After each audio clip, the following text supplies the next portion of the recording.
Oh, good evening, good morning, good afternoon, global populations. I'm Fisher here. There's Xerxes. Don't know if you can see him. Marley.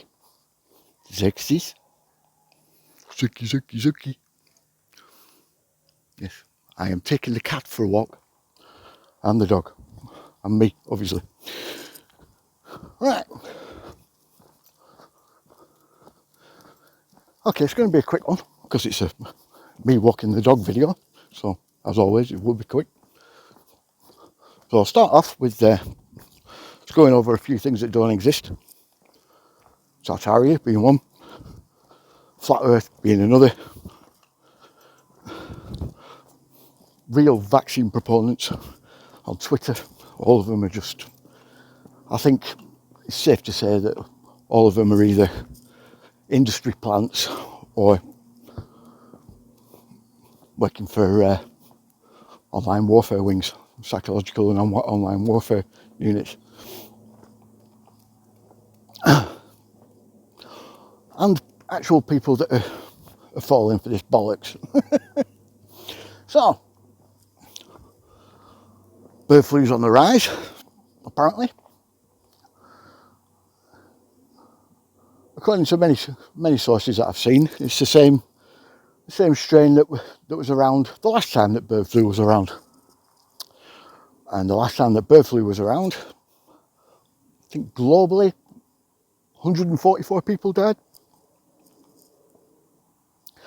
Needless to say, it's nothing to worry about. You already know that. No matter what they try and spin, it's nothing to worry about. Although it is looking likely that it's tied to the gain of function experiments that they were doing in the US, funded by Mr. Gates, through Mr. Fauci and Mr. Daszak and Mr. Baric. That's Baric, not Barack. Although you might have something to do with it, you never know. Anyway, we also see the rise of the far right in Europe. These people aren't far right, for God's sake. It's just because they're right of Mao, of Maoist communism, that the left are calling them far right. Everything's far right these days. It's become a pointless sort of smear. No one listens to it. They're doing the same with Farage. Now, I've explained my position with Farage and with the Reform Party in general. So I'm not going to go over that again, don't worry. I'm not going to bore you with that. But they're using the same smear with him. And everything that they don't agree with, again, being far right. There's also something else that's stemming from all this, and it's something that I warned about probably about 6 months ago now.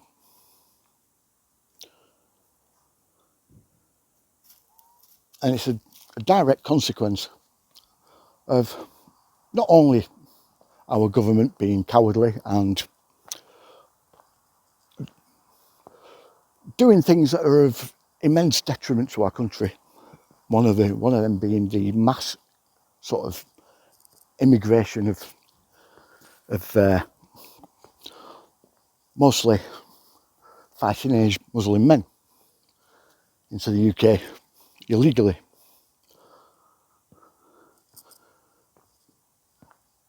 And it's the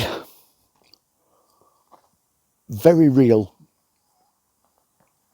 use of deportation powers that, again, I warned would start being used in Europe, and they already were at the time that I was stating this, particularly in Switzerland.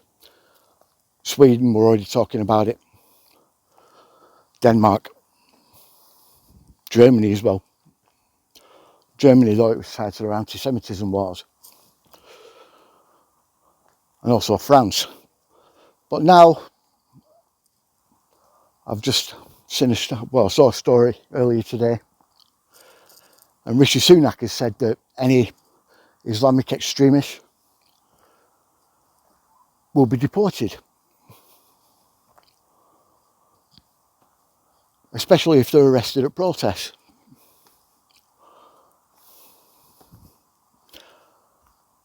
Now, I said this would happen, and I've given warnings before. History is repeating itself.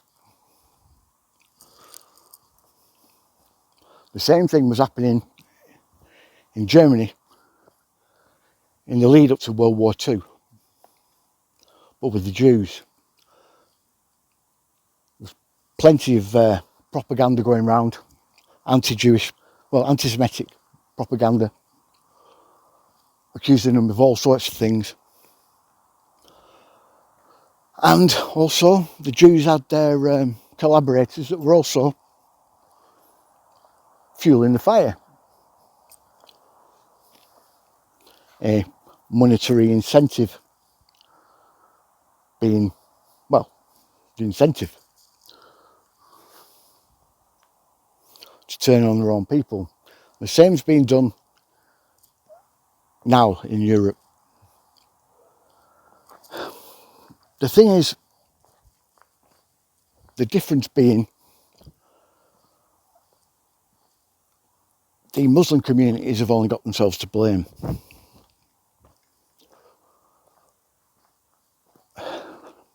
And this is largely due to the grooming gangs that anyone on the left in the mainstream media and even our governments refuse to acknowledge, and even imprison people that speak out about them. But these are very real. In fact, there was one very close to me, actually, where I live, that was a bunch of them up in court very recently.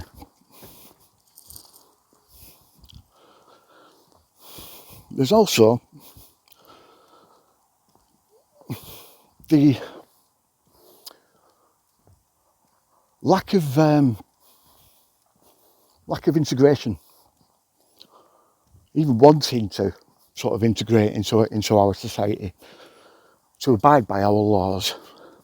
They want to instill their own laws. They want to take over, basically. They even say this outright.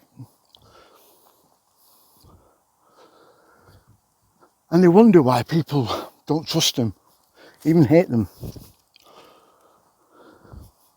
Don't get me wrong, right? All the Muslims I grew up with, Generation X, yeah? Even the ones that came over in the 50s and 60s, you don't hear any of this from them. It seems to be the recent immigrants and the younger generation that they're influencing. Because a lot of these recent immigrants are extremely radical.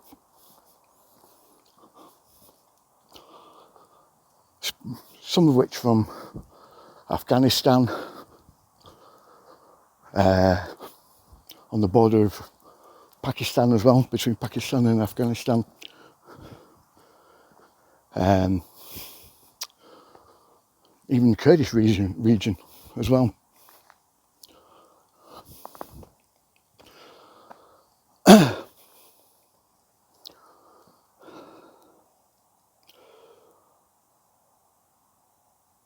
And these protests have really opened people's eyes. Your actions. This is a direct message to the Muslim population of Britain. It's your actions during these protests. The things that you say when you're in large groups of you, when you think you've got the protection of all your friends around you, when you get special treatment from the police and the government, yeah? There is a two-tier policing sort of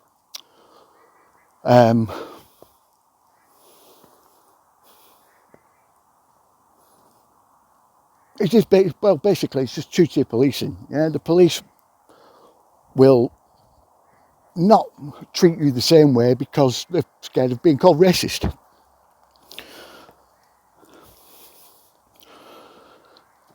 This is of course by design. I said last time, you're being set up. Most of the point now, you have been set up royally, because there's no turning back now. Like I said, it'll start with the illegals, but mark my words, come on, mark my words, it's not going to stop with the illegals. And this is because the vast majority of you have dual passports. Even the ones that have been here for a long while, you all have dual passports. And if you refuse to leave,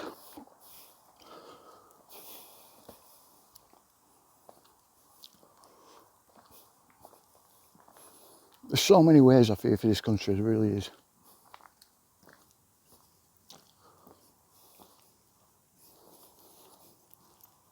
That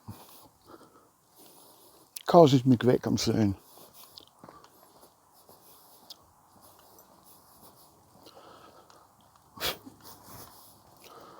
Come on, mister. Get off that bag, sorry. It's alright. Come on. And one of those is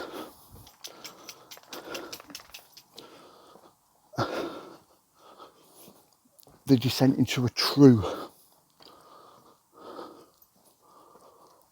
almost pre-World War II style scenario.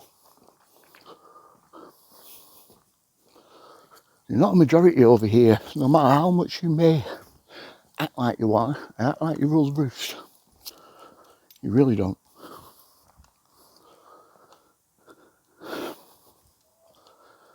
And if Labour get a massive majority and start doing what I think they're going to start doing, they're just going to stoke that fire even more. And God help us all.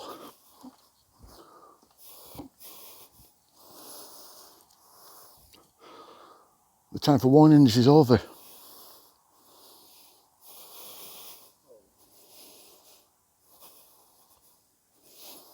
I tried.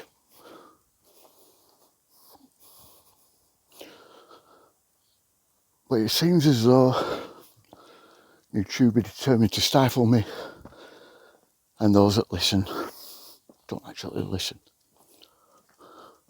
None of you have any idea who's at the top, what's going on, no matter how much you think you do.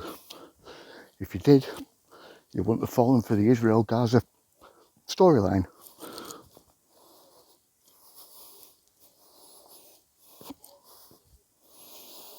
And we won't be in this mess. Anyway, like, share, subscribe, you know the drill.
attention. About 5 pro-Palestine protesters were arrested yesterday forcefully by the UK police because they are deemed to be causing chaos instead of protest. The UK government has decided to start arresting all those involved in such acts and deport them immediately because they are spreading extremism. The UK government is arresting these hate preachers for the following reasons. Firstly, preventing harm in the UK before it happens. Hate speech is not simply a matter of offensive words, it can be a potent precursor to violence. By inciting hatred against specific groups, extremists create a climate of fear and hostility that can erupt into real-world violence. Arrests can be seen as a proactive measure to prevent such harm before it occurs. Law enforcement can assess the potential threat posed by an individual and take steps to neutralize it, potentially safeguarding communities and individuals targeted by hate speech. Secondly, protecting vulnerable groups like the Jews in the UK. Hate preachers often target specific ethnicities, religions, or sexual orientations. Their rhetoric creates a pervasive sense of fear and intimidation for these vulnerable communities. Arrests can be seen as a way to protect these groups by removing the source of their persecution and harassment. Holding extremists accountable for their actions sends a message that such behavior will not be tolerated, fostering a sense of security and allowing marginalized communities to feel safer expressing their identities. Thirdly, sending a clear message of deterring hate in the United Kingdom. The act of arresting hate preachers and extremists sends a strong message that the UK will not tolerate hate speech or extremism. This public display of intolerance can serve as a deterrent to others who may be considering engaging in similar activities. Knowing they face the possibility of arrest and prosecution can make them reconsider their actions, potentially stifling the spread of extremist ideologies and hate speech within the UK. Fourthly, disrupting radicalization efforts. Hate preachers often act as charismatic recruiters for extremist groups. Their inflammatory rhetoric and targeted messaging can be particularly effective in radicalizing vulnerable individuals. Arrests can disrupt this process by removing these influential figures from the equation. Without the constant exposure to hateful ideology, individuals at risk of radicalization may be less likely to be drawn into extremist circles.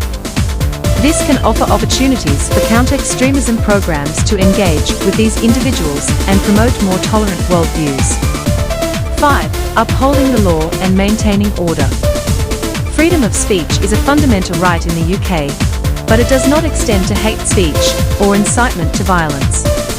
These are considered criminal offences, and arrests can be seen as a way to uphold the law and maintain social order. By holding extremists accountable, the government demonstrates its commitment to enforcing these laws and protecting its citizens from the harm caused by hate speech. This ensures a society where free speech thrives alongside a commitment to peace and tolerance. The issue of arrests and deportation of hate preachers in the United Kingdom is really a call for concern, and the police taking a bold step to do this is something great.